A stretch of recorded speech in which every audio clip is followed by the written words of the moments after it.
교회에 대하여 두 번째 시간이고요. 우리 함께 보도록 하겠습니다. 교회를 교회되게 하는 네 가지 특징이 있습니다. 이것은 사도 시대 때부터 초대교회 때부터 교회는 이래야 된다라고 하는 그러한 네 가지를 이야기하는 건데요. 첫 번째로는 통일성입니다. 교회는 지역도 다르고 나라가 다르죠.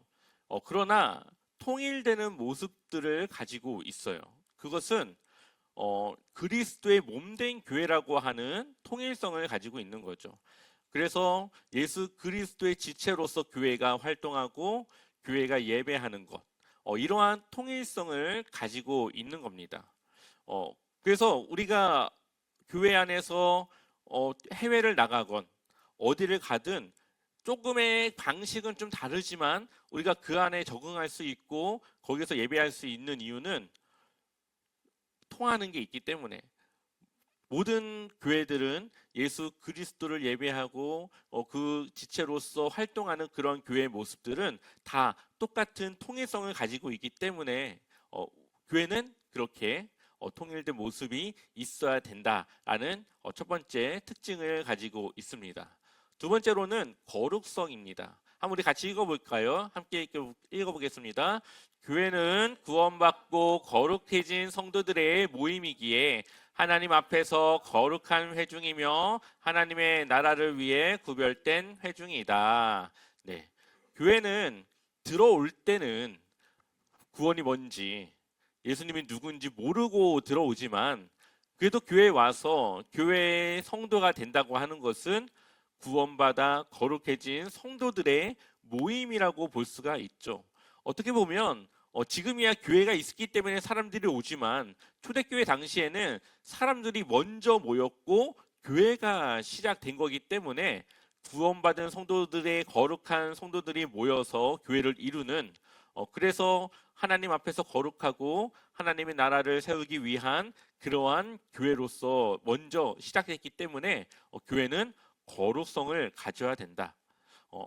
그래서 세상과 구별되어야 되고 세상과 달라야 되고 세상보다 하나님을 믿고 따르는 그 순종이 먼저 돼야 된다라고 하는 두 번째로는 거룩성을 가지고 있습니다. 세 번째로는 보편성입니다. 한번 이것도 같이 읽어볼게요. 시작. 모든 교회가 공동으로 합의할 수 있는 보편적인 진리 또는 복음이 교회의 기초가 된다는 것. 또한 어느 곳이든지 주님의 이름으로 두세 사람이 모인 곳이 교회가 된다. 네, 교회에서 하는 설교라던가 교육이라던가 가르침은 어느 교회를 가도 비슷해요. 조금은 중점이 다를 수 있고 조금은 해석이 다를 수는 있지만 기본적인 틀, 기초는 똑같습니다. 그런데 우리가 이단은 다르죠. 이단은 우리가 전하는 복음과 다릅니다. 믿는 대상도 다르고 내용도 다르고 그것을 바라보고 그것을 해석하는 것 또한 달라요. 그러나 정말 교회가 맞다면 정말 주님의 복음을 가지고 세워진 교회라면 그 교회의 기초는 하나님의 말씀이 되고 그 말씀 위에 세워진 교회는 전하는 그런 내용들이 보편적으로 어떤 교회든지 그것을 동의할 수 있고 합의할 수 있는 그러한 내용의 그러한 복음이 내용들이 전달되어진다라는 겁니다. 그래서 교회는 보편성을 가지고 있어야 돼요. 그래서 내가 이 교회를 다니다가 다른 교회를 가도 조금 중점은 다를 수 있고 조금은 핵심은 다를 수 있지만 그래도 복음이라고 하는 예수 그리스도의 그 복음이라고 하는 그 기초 위에 세워진 그래서 보편적으로 어디 가도 똑같은 그러한 이해와 그러한 내용들을 전할 수 있는 그러한 교회가 돼야 된다라는 겁니다. 그래서 주님의 이름으로 두세 사람이 모인 곳 바로 그것이 또한 교회가 된다라고 하는 그러한 보편성을 가지고 있습니다. 마지막 네 번째 사도성입니다. 한번 우리 말씀 읽어볼까요? 시작. 너희는 사도들과 선지자들의 터 위에 세우심을 입은 자라. 그리스도 예수께서 친히 모퉁이 돌이 되셨느니라. 아멘. 사도들의 터 위에 세워진 교회입니다. 여기 보면 사도들과 선지자라고 나와 있는데요.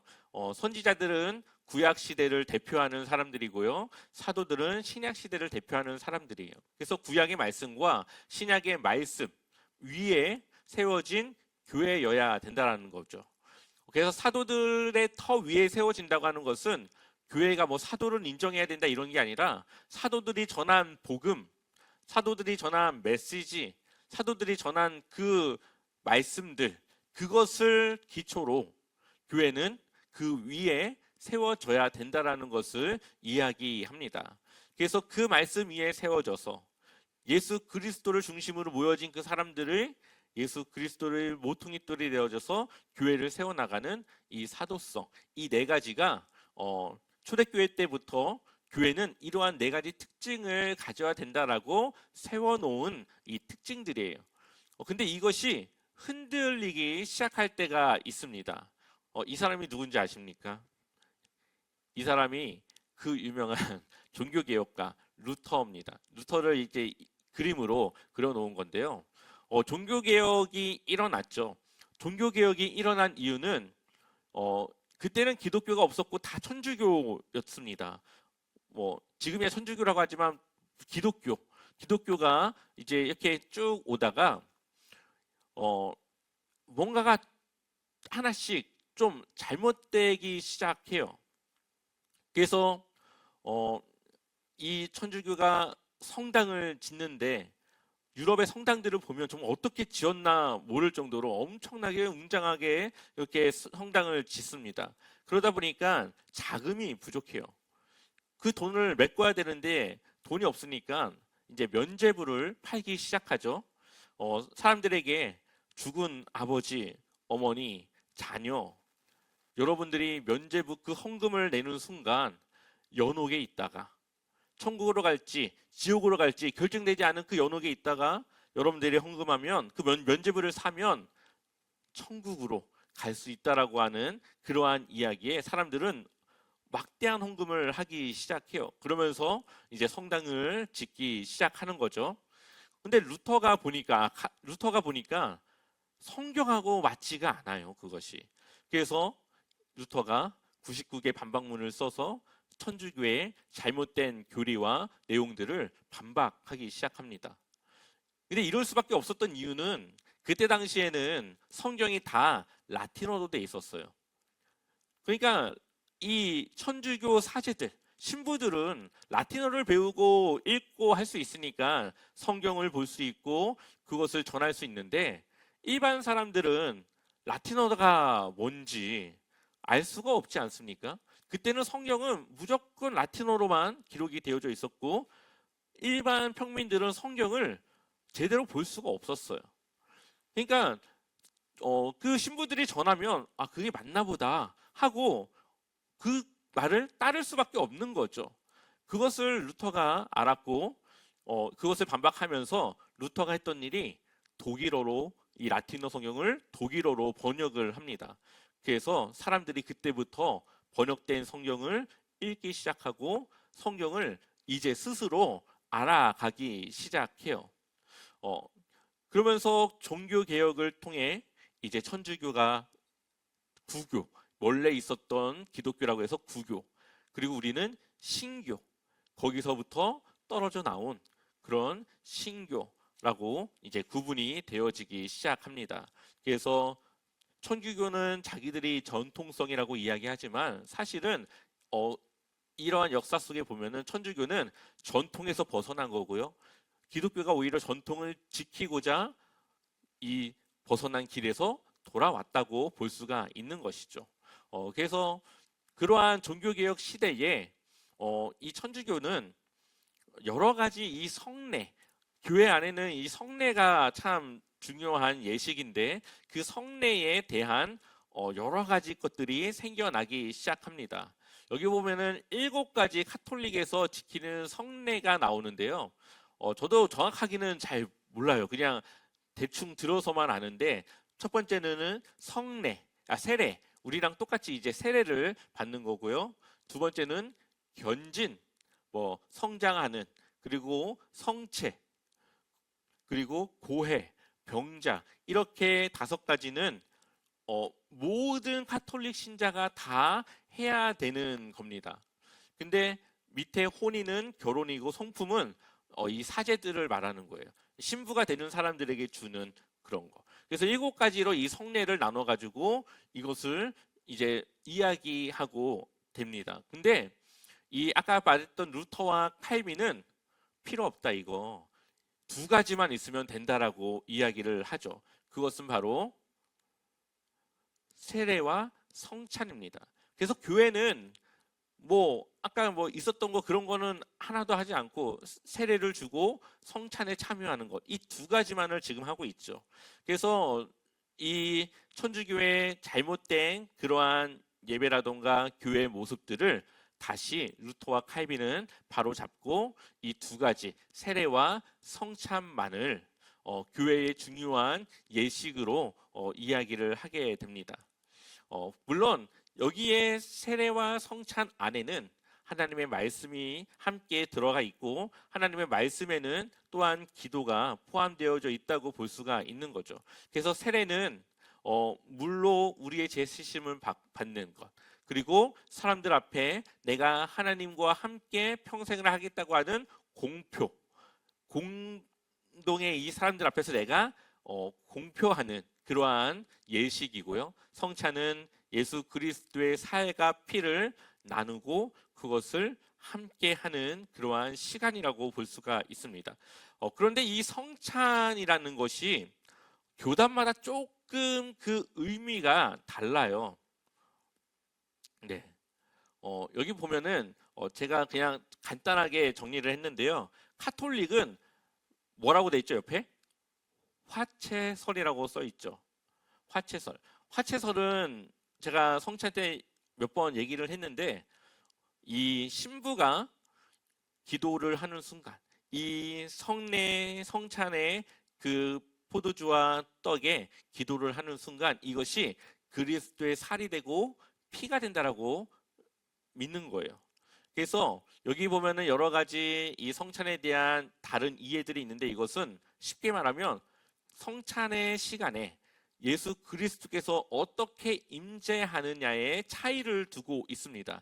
근데 천주교, 카톨릭은 화채설이라고 해가지고 실제 피가 되고 살이 된다라고 이야기를 해요. 그래서 그들은 자신들이 실제 예수 그리스도의 살을 먹고 피를 마신다라고 믿습니다. 그래서 빵과 이 포도주가 실제 살과 피가 되어서 그것을 먹는 것, 그렇게 그들은 인식을 하고 있어요. 그리고 루터는 공제설을 주장합니다. 그러니까 겉으로 볼 때는 빵이고 포도주예요. 근데 그것을 마시고 먹는 순간 예수 그리스도께서 실제 그 빵과 포도주에 임재한다라고 생각을 해요. 그래서 겉으로 볼 때는 빵과 피지만 그것을 마실 때는 예수 그리스도를 먹는 그러한 의미를 담고 있죠. 그래서 실제로 변화되는 건 아니지만 그 안에 예수 그리스도께서 임재하신다라고 보는 겁니다. 그리고 개혁교회는 이제 영적 임재설이라고 해가지고요. 성령을 통해 그것을 먹고 마시는 그러한 공동체 안에 성령께서 역사하고 임재한다라고 보는 겁니다. 그리고 침례교는 기념설, 다 필요 없고 그냥 우리는 그것을 기념만 하는 거야 라고 하는 것이 침례교예요. 그래서 뭐 성령이 임재가 아니라 예수 그리스도께서 임재하는 것이 아니라 그냥 우리는 십자가의 그 은혜를 기념만 하기 위해 이 성찬을 한다라고 생각을 합니다. 우리 성결교단은 그럼 어떻게 생각하느냐? 기념하는 것이지만 실제 그 시간에 성령께서 우리의 연합을 위해 함께 한다라고 보는 거예요. 그래서 어떻게 보면은 개혁교회 영적 임재설과 기념설을 합쳐놓은 그러한 개념이라고 볼 수가 있습니다. 이것이 뭐 틀리다고 해서 잘못된 것이 아니고요. 틀리다고 해서 이단이 아니라 그냥 이 성찬을 어떻게 바라보냐, 성찬을 어떻게 이해하느냐의 그런 차이입니다. 그래서 이 성찬이라고 하는 것이 단순히 우리가 먹고 마시기만 하는 것이 아니라 이러한 의미를 두고 이러한 예식을 우리가 하고 있다라는 것.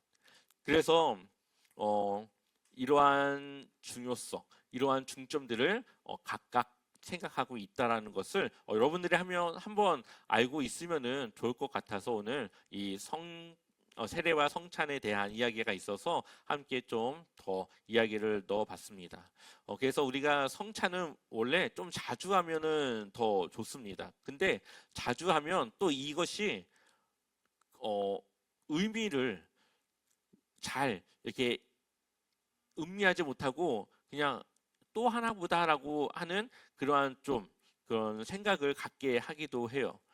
그러나 초대교회 때는 항상 매주 모일 때마다 이 성찬을 통해 자신들이 이 자리에 모인 것, 우리가 이 자리에 있는 것, 그것은 바로 예수 그리스도께서 십자가를 지신 그리고 흘리신 피와 찢겨진 살을 통해 우리가 구원받고 이 자리에 있을 수 있다라는 것을 기념하고 그것을 기억하며 늘 그 은혜를 생각하며 이 성찬을 같이 하면서 동시에 그것이 그들의 식사가 또 되기도 했죠.